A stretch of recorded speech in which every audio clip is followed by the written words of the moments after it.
Pedal motako soldatzeko makina soldadura elektrikoarekin.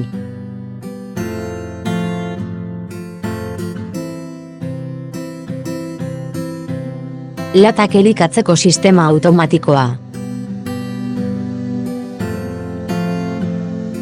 Temperatura konstantea soldatzeko estazioa.